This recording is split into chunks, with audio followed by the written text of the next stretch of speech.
ज्ञान सूर्य फिर से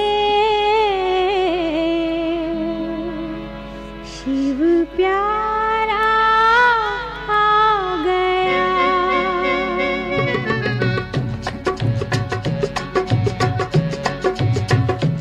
अंधियारे सभी मिट रहे, उजियारा आ गया। ज्ञान सूर्य फिर से शिव प्यारा आ गया। अंधियारे सभी मिट रहे, उजियारा आ गया। ज्ञान सूर्य फिर से शिव प्यारा आ गया। अंधियारे सभी मिट रहे।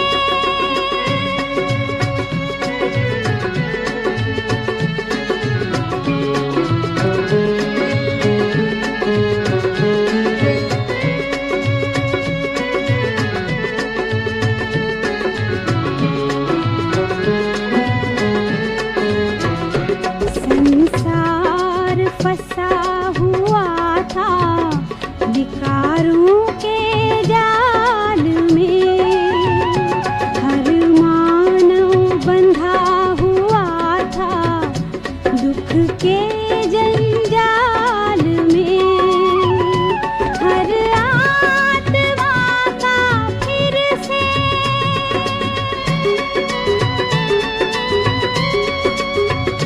हर आत्मा का फिर से वो सहारा आ गया। ज्ञान सूर्य फिर से शिव प्यारा आ गया। अंधियारे सभी मिट रहे।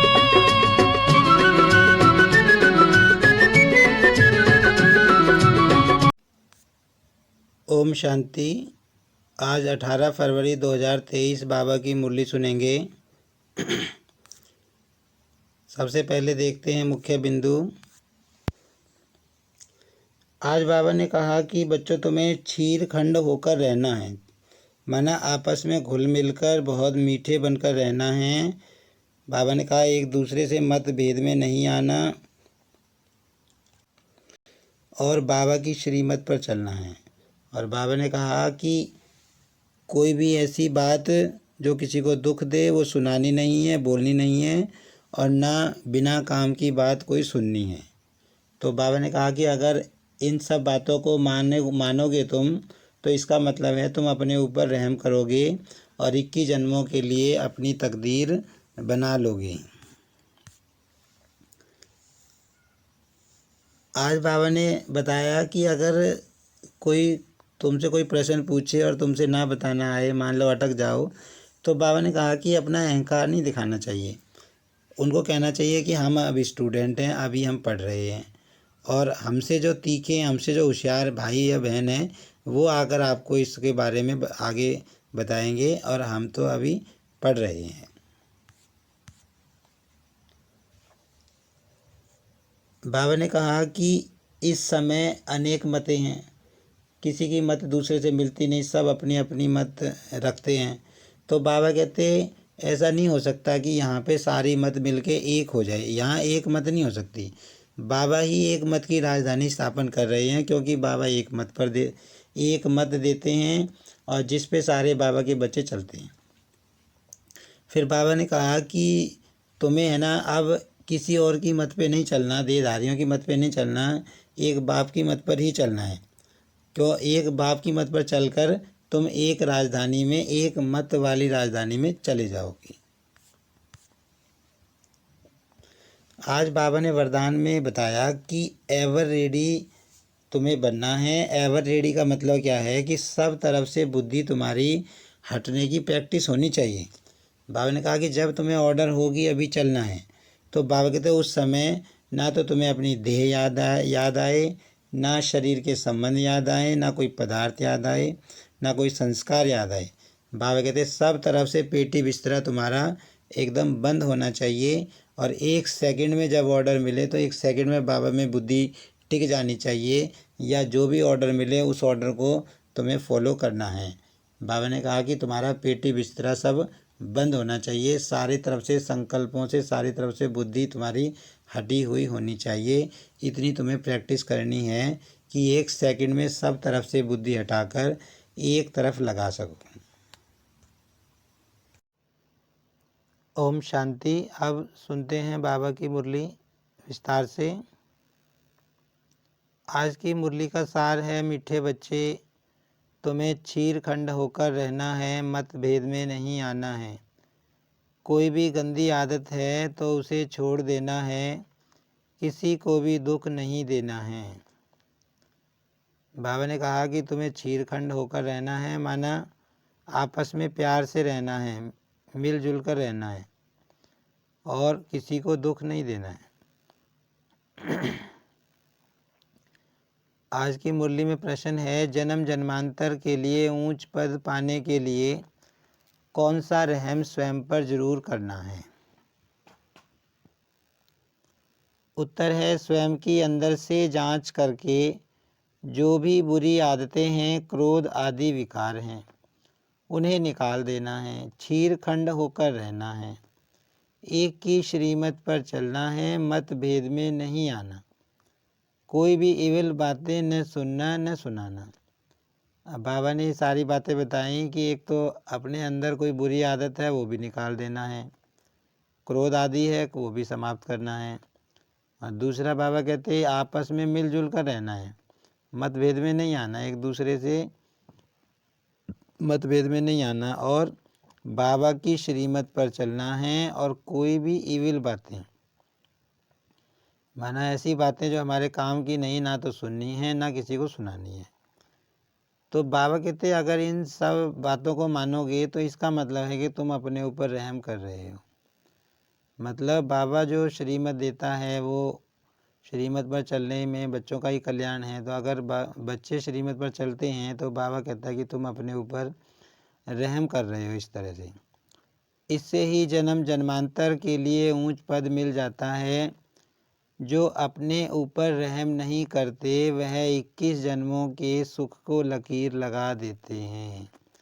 अब बाबा कहते जो बाबा की श्रीमत पर इस समय नहीं चलेगा, बाबा के कहे अनुसार नहीं चलेगा, तो वो तो अपनी 21 जन्मों के लिए प्राप्ति नहीं बना सकता ना, वो तो अपनी तकदीर को लकीर लगा देगा। गीत है ओम नमो शिवाय। ओम शांति। शिव बाबा की महिमा बच्चों ने सुनी। यह महिमा कौन करते हैं और कौन जानते हैं? सिर्फ ब्राह्मण कुलभूषण अर्थात नई मनुष्य सृष्टि की संप्रदाय जिन्हें परम पिता परमात्मा ने अपना बनाया या जन्म दिया है वही जानते हैं, क्योंकि पहले पहले इस सृष्टि में वही ब्रह्मा द्वारा जन्म लेते हैं। जैसे तुमने पहले पहले जन्म लिया है परम पिता परमात्मा से, तो वह है सभी का सहायक। अब बाबा कह रहे हैं जो बाबा की महिमा है ओम नमः शिवाय भक्ति मार्ग में गाई जाती है। बाबा की महिमा क्या है, परमात्मा की महिमा क्या है? बाबा कहते हैं सही रूप से कौन जानते हैं? जो बाबा के पहले पहले बच्चे बनते हैं, माना ब्राह्मण मुख वंशावली होते हैं, तो वह है सभी का सहायक, सारी दुनिया का सहायक, सभी दुख दूर करने वाला है। अब बाबा कहते परमात्मा कौन है? सारी दुनिया का सहायक है, सहायता करने वाला है। मनुष्य बहुत दुखी है क्योंकि अभी है कलयुग का अंत। तो सभी का सहायक बनते हैं। फिर भी अक्षर है ना आम और खास, तो खास भारत का है, उनमें भी खास जो बहुत जन्मों के अंत के जन्म में आकर मिलते हैं।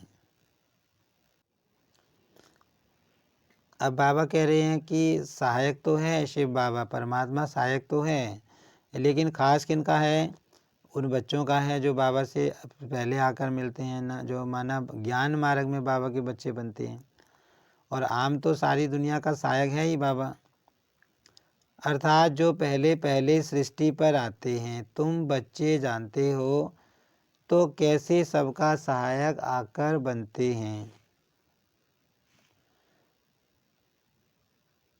भगत भगवान को याद करते हैं परंतु भगवान को जानते नहीं हैं। जब भगवान को ही नहीं जानते हैं तो भगवान जो नई ब्राह्मण मुख वंशावली रचते हैं उनको भी नहीं जानते हैं। अब बाबा कहते हैं भगत याद तो करते हैं भगवान को लेकिन जानते तो नहीं, और ना ही भगवान आकर क्या काम करते हैं ये भी नहीं जानते। और जब सतयुगी सृष्टि की स्थापना के लिए बाबा ब्राह्मणों की रचना करते हैं तो बाबा कहते हैं उसके बारे में भी जानते नहीं हैं भी। परम पिता परमात्मा आकर पहले पहले ब्राह्मण संप्रदाय रचते हैं। यह कोई को पता ही नहीं। आदि सनातन देवी देवता धर्म तो है सतयुग में, बाकी संगम युग को भूल गए हैं, क्योंकि गीता के भगवान को ही द्वापर में ले गए हैं। अब बाबा कहते हैं कि संगम युग जो ये कलयुगी सृष्टि और सतयुगी सृष्टि के बीच का जो समय है, जब बाबा आते हैं तो बाबा कहते हैं वो ये इस समय के बारे में नहीं जानते, क्योंकि उन्होंने तो लिख दिया है कि भगवान द्वापर में आता है। सतयुग के आदि और कलयुग के अंत के संगम का किसको पता नहीं है। बाबा कहते ये जो संगम चल रहा है पुरुषोत्तम कल्याणकारी संगम युग, इसका किसी को पता नहीं है। न गीता के भगवान को जानते हैं। गीता तो है ही सभी शास्त्रों की मात पिता। ऐसे नहीं कि सिर्फ भारत के शास्त्रों की मात पिता है। अब बाबा कहते गीता जो है सब शास्त्रों की शिरोमणि है, माना मात पिता है। नहीं, जो भी बड़े ते बड़ा शास्त्र सारी दुनिया में है सभी की मात पिता गीता है। बाबा कहते गीता मुख्य है। अब लेकिन गीता भी कौन सी? जो शिव बाबा ने गाई। भगवानुवाच मैं तुमको फिर से सहज राजयोग सिखाता हूँ, जिसको फिर गीता नाम दिया है तो अपने को भी कहना पड़ता है कि हम नई गीता सुनाते हैं। अब बाबा ने जो ज्ञान सुनाया, बाबा ने जो राजयोग सिखाया तो उसी का नाम गीता है। बाबा कहते रख दिया है। पुरानी गीता तो खंडन की हुई है, यह तो भगवान खुद अपने मुख कमल से बैठ सुनाते हैं। तुम्हारी बुद्धि में परम पिता परमात्मा शिव ही याद आता है। वह है स्वर्ग का रचयिता, सबका सहायक। श्री कृष्ण को सभी का सहायक नहीं कहेंगे। अब बाबा कहते सबकी सहायता करने वाला, सबके दुख दूर करने वाला तो शिव बाबा है ना, कृष्ण थोड़े ही है। भगवान सृष्टि का रचयिता एक ही है, कृष्ण तो स्वयं रचना है, बगीचे का फर्स्ट क्लास फूल है। अब बाबा बता रहे हैं कि कृष्ण तो रचना है और रचयिता है शिव बाबा। पहला पहला फूल है सतयुगी सृष्टि का, राजकुमार है। परम पिता परमात्मा को बागवान भी कहते हैं, खिवैया भी कहते हैं। मनुष्य तो समझ न सकें कि खिवैया कैसे है। बरोबर असार संसार से ले जाकर फिर यहाँ नई दुनिया में भेज देते हैं। यहाँ ही फूलों का बगीचा बनाते हैं। सभी बच्चे जो भगत बन गए हैं असुल भगवान की संतान थे, उनको माया दुखी बनाती है। भगवान तो है ही एक, वह सभी भक्तों को जरूर सुख देता है। कोई भी किसको सुख देता है तब उनको याद करते हैं। स्त्री पति को अथवा बच्चा बाप को अथवा दोस्त दोस्त को याद करते हैं, जरूर उसने सुख दिया होगा। भाई से भी दोस्त प्यारा होता है क्योंकि सुख देते हैं। तो सुख देने वाले को ही याद किया जाता है। अब बाबा समझा रहे हैं कि कोई जब किसी को सुख देता है तो उसको याद करते हैं परेशानी के समय पर। तो इसी तरह बाबा कहते हैं सबसे ज़्यादा सुख तो परमात्मा देते हैं, तो परमात्मा को इसीलिए तो सारी दुनिया याद करती है। कोई कैसी भी आत्मा हो भगवान को ज़रूर याद करती होगी, चाहे किसी रूप में याद करती होगी, क्योंकि भगवान ने आकर सृष्टि चक्र में एक समय ऐसा आता है जब वो बेहद का सुख देकर जाता है सब बच्चों को, सब आत्माओं को। तो इसलिए वो जब दुखी होती है आत्मा तो याद करती है उसको। अभी सारी सृष्टि के मनुष्य भगत हैं, मनुष्य के ही 84 जन्म गाए हुए हैं। कुत्ते बिल्ली के 84 जन्म नहीं कहेंगे, गाया भी गया है कि आत्मा परमात्मा अलग रहे। इस समय मेला होता है, माना इस समय क्या है, आत्माओं और परमात्मा का मिलन मेला चल रहा है। परम पिता परमात्मा सभी बच्चों के बीच आते हैं। महफिल लगी हुई है ना, एक होती है सुख की महफिल, दूसरी होती है दुख की। सतयुग में है सुख की महफिल, यहाँ तो दुख की कहेंगे। कोई मरते हैं तो भी दुख की महफिल लग जाती है। कोई बड़ा आदमी मरता है तो शोक में झंडा नीचा कर देते हैं। तो दुख की महफिल हुई ना। भगत बहुत दुखी होते हैं तो भगवान को याद करते हैं, परंतु उनको जानते बिल्कुल नहीं। कहते भी हैं उसने पैदा किया, आखिरिन भी उनको जानेंगे या नहीं। अब बाबा कहते याद तो सब करते हैं दुख में, लेकिन जानते तो नहीं वो कौन है। अंत में गायन करते हैं, हे भगवान तेरी लीला अपरम पार है। महिमा गाई हुई है। तुम जानते हो बाप नहीं होता तो सृष्टि चक्र का राज कौन समझाता, कौन हमको चक्रवर्ती बनाता। अब बाबा हमको चक्रवर्ती बना रहे हैं, सृष्टि चक्र का राज सुना रहे हैं और राजयोग सिखा रहे हैं। तो बाबा नहीं होते तो हमको ये सब कौन सिखाता। अब संगम पर तुम सदा के लिए दुख से छूटने का प्रयत्न कर रहे हो। संगम युग कोई बड़ा नहीं है, अपना यह नया जन्म है, यह छोटा सा युग है। हम बच्चों के पुरुषार्थ के लिए, अब बाबा बता रहे हैं कि सतयुग त्रेता द्वापर कलयुग की जो आयु है उसकी भेंट में संगम युग तो कोई ज़्यादा बड़ा है नहीं। तो ये थोड़ा सा समय जो मिला है प्राप्ति करने के लिए मिला है, माना प्रारब्ध करने के लिए मिला है, मेहनत करने के लिए मिला है, नई दुनिया में के लिए कमाई करने के लिए ये थोड़ा सा समय बाबा के बच्चों को मिला है। बड़ा इम्तिहान है, इनकी सब्जेक्ट सभी इम्तिहानों से न्यारी है। 5 विकारों पर जीत पानी है। अब बाबा जो ज्ञान सुनाता है उसकी सब्जेक्ट तो दुनिया वाली पढ़ाई से बिल्कुल अलग है। बहुत मनुष्य कहते हैं पवित्र रहना तो असंभव है। गृहस्थ व्यवहार में रहते हुए माया को जीतना तो बड़ा मुश्किल है। समझते हैं ऐसा उस्ताद तो मिल ना सके। सन्यासी भी घर बार छोड़ने बिगर पवित्र रह नहीं सकते। तो बाप इस माया पर जीत पाने की युक्ति बताते हैं।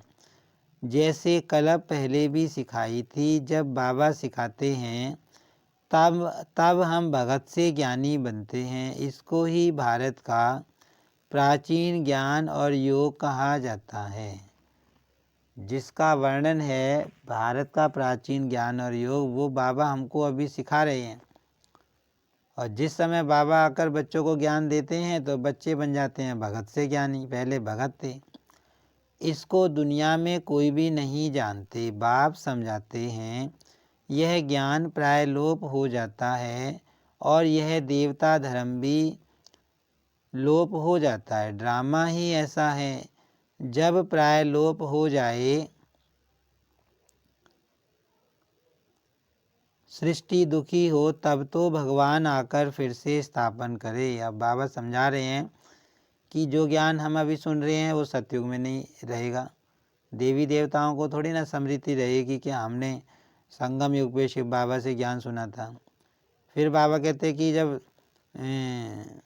कलयुग आता है तो जो आदि सनातन देवी देवता धर्म है वो लोप हो जाता है, उसकी जगह हिंदू धर्म हिंदू कहलाने लग जाते हैं।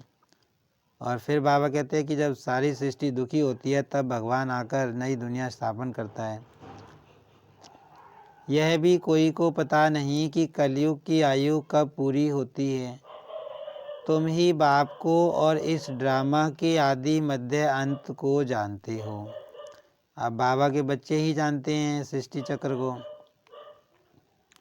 देखने में कितने साधारण हो कुब्जाएं अहिल्याएं,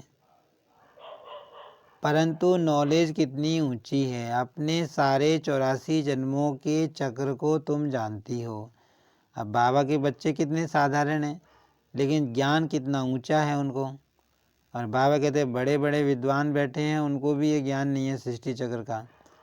थोड़ा भी कोई याद करे तो भी अच्छा, परंतु कोई प्रश्न पूछे और उत्तर देना न आए तो बोलना चाहिए कि हम अभी पढ़ रहे हैं, हमसे बहुत तीखे हैं, वह आपको अच्छी रीति समझा सकेंगे।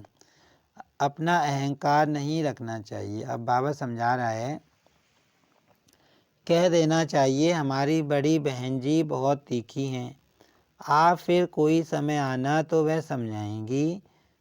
समझो कोई ऐसा प्रश्न निकलता है तो तीखी भी उसका उत्तर नहीं दे सकती, तो बोलना चाहिए हम सब पढ़ रहे हैं।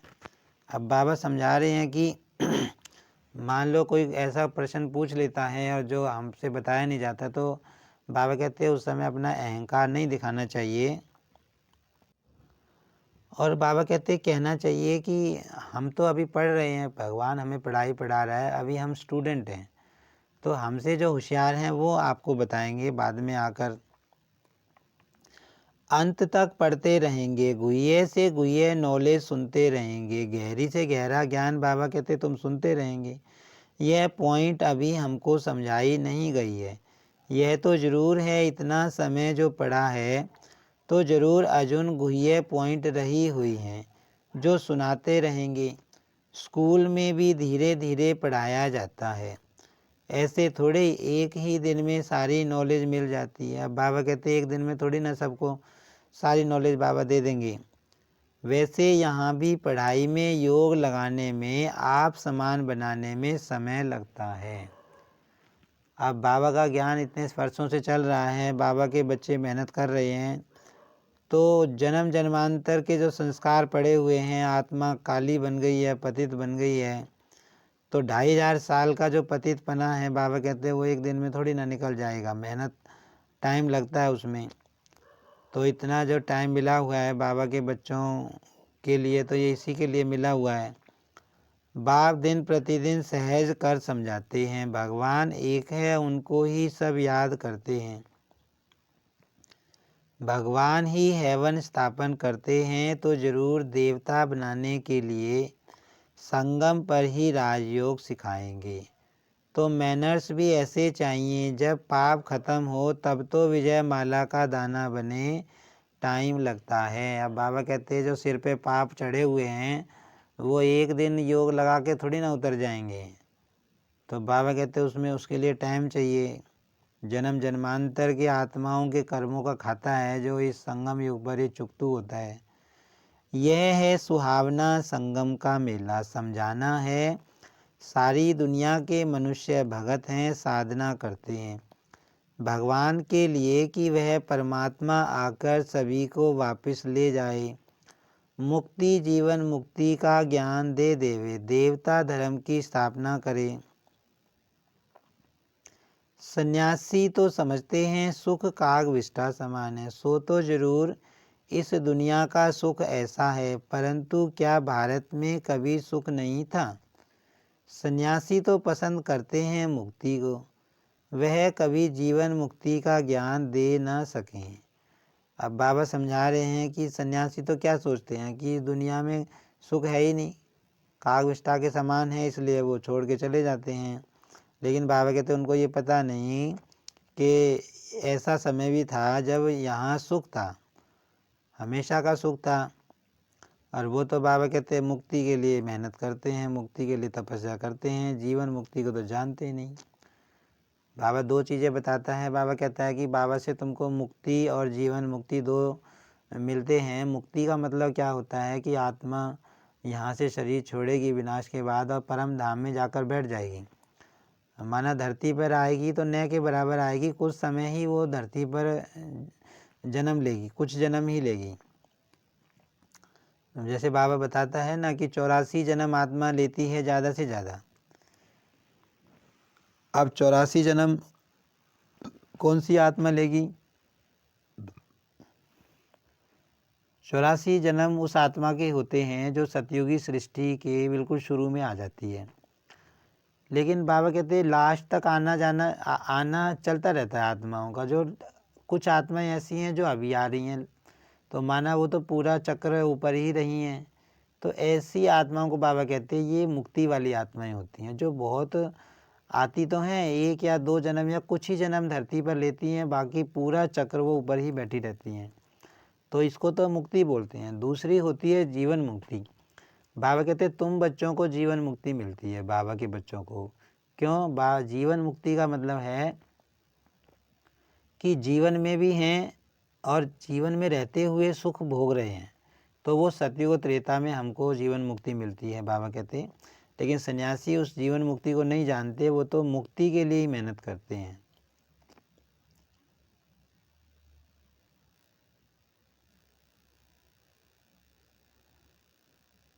वह कभी जीवन मुक्ति का ज्ञान दे न सके, भगवान को ही आकर राजयोग सिखाना है। सन्यासियों को नहीं सिखाना है, क्योंकि वह कोई आदि सनातन देवी देवता धर्म स्थापन नहीं करते हैं। अभी सब कहते भी हैं कि एक मत हो, परंतु इस दुनिया में तो एक मत हो न सके, अथाह मत हैं। माता पिता भाई बहन काका मामा आदि सभी अनेक मत देने वाले हैं। अब उन पर नहीं चलना है, एक की ही श्रीमत पर चलना है। अब बाबा कहते हैं यहाँ तो मतें अनेक हैं, सब अपनी अपनी मतें चलाते हैं। एक घर में भी 4 लोग होंगे तो सबकी अपनी अपनी राय होती है, अपनी अपनी मत होती है। घर में मत नहीं मिलती, बाबा कहते। और जो है दो देशों की आपस में मत नहीं मिलती, तो यहाँ तो एक मत है ही नहीं। बाबा कहते आप सबकी मत को छोड़कर तुम्हें मेरी मत पर चलना है। भगवान आकर एक श्रीमत देते हैं तो फिर एक मत की राजधानी हो जाती है। देवी देवताएं सदैव चीरखंड रहते हैं, यहाँ तो बहुत लड़ते झगड़ते रहते हैं। शास्त्रों में भी है कि कौरव पांडव दिन में लड़ते थे, रात को चीरखंड हो जाते थे। यहाँ भी बच्चे समझते हैं कि हमारे में क्रोध का अंश आ गया। बाबा हम आपसे माफ़ी मांगते हैं। तो तुमको भी देखना चाहिए, सारे दिन में किसको दुख तो नहीं दिया, किससे मतभेद में तो नहीं आए। बाबा कहते कि चेक करना है कि किसको दुख तो नहीं दिया, मतभेद में तो नहीं आए। माना हमारा किसी के साथ मतभेद तो नहीं हो गया, बहस तो नहीं होगी। बाबा कहते हैं किससे इविल तो नहीं बोला जिससे कोई को दुख हुआ हो। इविल तो कभी नहीं सुनना चाहिए, ऐसा कुछ देखा सुना तो बाप को बतलाना चाहिए। अब बाबा कह रहे हैं कि मतलब ऐसे शब्द भी किसी को नहीं कहने चाहिए जो सामने वाले को चुभ जाएं, सामने वाला दुखी हो जाए। और बाबा कहते और ना सुनना चाहिए। और अगर किसी का मान लो किसी के अंदर कोई कमी कमजोरी देख भी लेते हैं तो बाबा कहते आत्माओं के सामने वर्णन नहीं करना चाहिए, बाबा को बताना चाहिए। बाप ही बच्चों को सब समझाते हैं, नहीं तो आदत पक्की हो जाए। कोई में कोई भी गंदी आदत है तो छोड़ देना चाहिए, नहीं तो पद भ्रष्ट हो पड़ेंगे। बादशाही के आगे प्रजा के नौकर चाकर गरीब ही कहेंगे ना। यह मजदूर लोग क्या हैं, वहाँ भी मकान बनाने वाले तो होंगे ना। तो बाप समझाते हैं कभी लून पानी नहीं होना चाहिए। लून पानी नहीं होना चाहिए का मतलब क्या है कि किसी की बात का बुरा मानकर उससे बोलना छोड़ देना। ये दुनिया में कितना होता है, जरा सी किसी ने कुछ चुभने वाली बात कह दी या कोई टाइम पे काम नहीं आया तो उसका बुरा मान के बैठ जाएंगे। तो बाबा कहते तुम बाबा के बच्चों में ये चीज़ नहीं होनी चाहिए। क्रोध करना बहुत बुरा है, जन्म जन्मांतर के सुख को लकीर लग जाती है। बाबा कहते अपने ऊपर रहम करते रहो। माना बाबा कहते सद्गुणों को धारण करोगे, बाबा की श्रीमत पर चलोगे, तो इसका मतलब है तुम अपने ऊपर रहम कर रहे हो। ज्ञान मार्ग में मैनर्स बहुत अच्छे चाहिए। 5 भूतों को भगाते रहो। बाप श्रीमत देते हैं और क्या करेंगे। बहुत लिखते भी हैं कि बाबा हमारा क्रोध छूट गया है, बीड़ी पीना आदि गंदी आदतें छूट गई हैं, तो गोया अपने पर रहम किया ना। अब हेवनली गॉड फादर स्वर्ग का पद प्राप्त कराने हमको पढ़ा रहे हैं। ऐसा बुद्धि में आता है, यह नशा रहना चाहिए। बाबा कहते कि तुमको ये नशा रहना चाहिए, फील होना चाहिए कि स्वर्ग को रचने वाला भगवान गॉड फादर हमें हमें स्वर्ग में पद प्राप्त कराने के लिए हमको पढ़ा रहा है। बाबा कहते तुमको ये नशा होना चाहिए कि तो हम भगवान से पढ़ रहे हैं, हम भगवान के स्टूडेंट हैं। जितना याद करेंगे उतनी खुशी रहेगी। अब बाबा कहते जितना तुम ऐसे अपने अच्छे अच्छे स्वमान याद करोगे, ये भी तो स्वमान है, तो बाबा कहते इन बातों को याद करोगे, बाबा को याद करोगे, तो उतनी तुम्हारी खुशी रहेगी। भल भगवान को सभी तो नहीं जानते, परंतु न जानते भी कल्याण तो सभी का होना है। सभी को यह पता पड़ जाए कि भगवान आया है तो यहाँ भीड़ मच जाए। चींटियों मिसल आकर इकट्ठे हों, मिल भी न सकें, इसीलिए बड़ा कायदे से यह ड्रामा बना हुआ है। अब बाबा कहते कि भगवान आया तो है, भगवान गुप्त है। अब बाबा बताते भी हैं कि अगर कृष्ण के रूप में आता है तो सब पहचान लेते, और पहचान लेते तो यहाँ भीड़ लग जाती, और भीड़ लग जाती तो फिर पढ़ाई अच्छी तरह हो नहीं पाती, बाबा से मिलन अच्छी तरह नहीं हो पाता, वो तो फिर भीड़ हो जाती बहुत ज़्यादा। तो बाबा कहते इसलिए सब कुछ कायदे से चले, इस हिसाब से ड्रामा पहले से ही बना हुआ है। अच्छा मीठे मीठे सिक्की लदे बच्चों प्रति माता पिता बाप दादा का याद प्यार और गुड मॉर्निंग। रूहानी बाप की रूहानी बच्चों को नमस्ते। हम रूहानी बच्चों की रूहानी बाप दादा को याद प्यार और नमस्ते। धारणा के लिए मुख्य सार है, ज्ञान और योग सीख भगत से ज्ञानी तू आत्मा बनना है। ग्रस्त व्यवहार में रहते माया को जीतना है, पवित्र जरूर बनना है। ज्ञान मार्ग में बहुत अच्छे मैनर्स धारण करने हैं, बहुत बहुत मीठा निरहंकारी बनना है, इविल बातें नहीं बोलनी है, मतभेद में नहीं आना है। आज बाबा ने जो मेन बात कही वो यही कही कि तुमको मीठा बनना है, किसी से लून पानी नहीं होना, बाबा कहते, और किसी को दुख नहीं देना, और दूसरा इविल बातें ना सुननी है बाबा ने कहा, और ना किसी को सुनानी है। आज की मुरली में वरदान है, समेटने की शक्ति द्वारा पेटी बिस्तरा बंद करने वाले समय पर एवर रेडी भव। एवर रेडी उसे कहा जाता जो समेटने की शक्ति द्वारा देह के संबंध पदार्थ संस्कार सबका पेटी बिस्तरा बंद करके तैयार हो।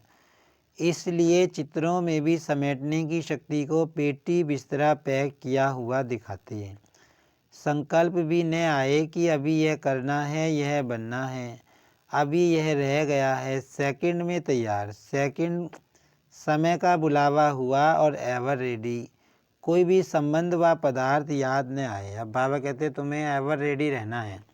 एवर रेडी जो बाबा कहता है उसका मतलब क्या है कि हमारे जो मन है हमारा, उसकी कंट्रोलिंग पावर बहुत होनी चाहिए। ये सारी बाबा ने बातें बताई, कंट्रोलिंग पावर की तो बताई। भाई कंट्रोलिंग पावर का मतलब क्या है कि हमको ऑर्डर मिले कि बाबा की याद में बैठ जाओ, है ना, हमको ऑर्डर मिले फलानी जगह फलानी चीज़ के बारे में सोचो, फलानी अपने स्वमान का मनन करो, या कोई बाबा से योग लगाओ, योग की बात सोचो, तो उसका मतलब क्या है कि उस समय हम बैठ के बाबा की याद में, तो और चीज़ें याद नहीं आनी चाहिए। इतनी कंट्रोलिंग पावर हमारी अंदर हो, ना तो कोई वस्तु हमें याद आए, ना कोई वैभव याद आए, ना कोई काम धंधा याद आए कि फलाना काम रहा हुआ है, ना कोई देहधारी याद आए, ना कोई संबंधी याद आए। इसको बाबा कहता है ना कोई संस्कार याद आए, ना कोई आदत याद आए, कुछ भी याद ना आए। बस ये हमको कहा जाए कि बाबा की याद में बैठ जाओ, और तो आत्मा बाबा की याद में बैठ गई तो बाबा की याद के ही संकल्प चलने चाहिए, दूसरे संकल्प नहीं चलने चाहिए। तो उसको बाबा कहता है वो है एवर रेडी। और अगर हमें ऑर्डर मिले कि बाबा की याद में बैठो, और लेकिन हम बाबा की याद में बैठ के और हमें बातें दूसरी भी याद आ रही हैं, काम भी याद आ रहा है कि फलाना काम पड़ा है, कोई देहधारी याद आ रहा है कि फलाने को ये बात कहनी थी, किसी की कोई बात याद आ गई, फलाने ने मुझे ऐसी बात कही थी, तो बाबा कहते कुछ भी ये चीज़ें याद आई तो वो उसको एवर रेडी नहीं कहेंगे। बाबा बताता है ना कि भाई लास्ट में जो पेपर होएगा वो 1 सेकंड का पेपर होएगा, 1 सेकंड का पेपर होएगा लास्ट में विनाश के टाइम पे।